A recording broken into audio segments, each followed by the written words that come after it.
আমি শোনাবো স্বামী বিবেকানন্দের পশু প্রেমের উপরে।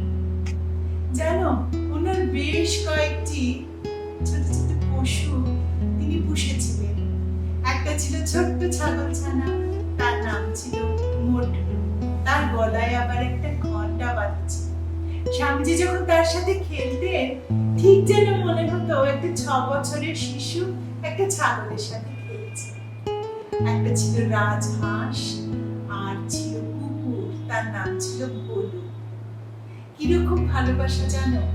স্বামীজি বহুদিন বেলুড় মঠে নেই, তো অন্য গুরু ভাইরা এই ভোলুকে তাদের ভাল লাগতো না। নিয়ে কি করেছে, ভোলুকে একদিন নৌকা চড়িয়ে একদম গঙ্গা পার করে দক্ষিণেশ্বর দিকে পাঠিয়ে দিয়েছে। এবার স্বামীজি এসেছেন, বেলুড় মঠে আছেন। ও মা, একদিন স্বামীজি তার স্নানের ঘর থেকে বেরোচ্ছে, দেখছে ভোলু একদম পায়ের কাছে এসে লুটোপুটি খাচ্ছে, যেন কি বলতে চাইছে। তখন স্বামীজি খোঁজ নেন, হ্যাঁ রে এরকম কেন হলো, এদিকে খোঁজ তাকে খোঁজ, প্রশ্ন করে। তখন জানা যায় যে এই ভোলুকে নৌকোর বসিয়ে গঙ্গা পার করে দক্ষিণেশ্বরে পাঠিয়ে দেওয়া হয়েছিল। কিন্তু সেই ভোলু দেখো কিভাবে আবার ফেরত আসে। এই হচ্ছে কুকুর।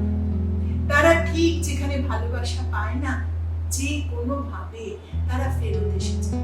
আর ফেরত এসে স্বামীজিকে দেখে তার এত খুশি, সে যেন অনুনয় বিনয় করে জানাচ্ছে, আমাকে আর এখান থেকে তাড়িয়ে দিও না। আর স্বামীজি তারপর নির্দেশ দেন গুরু ভাইদের, দেখবে ভোলু যেন বেলুড় মঠ থেকে চলে না যায়, তাকে কেউ যেন তাড়িয়ে না।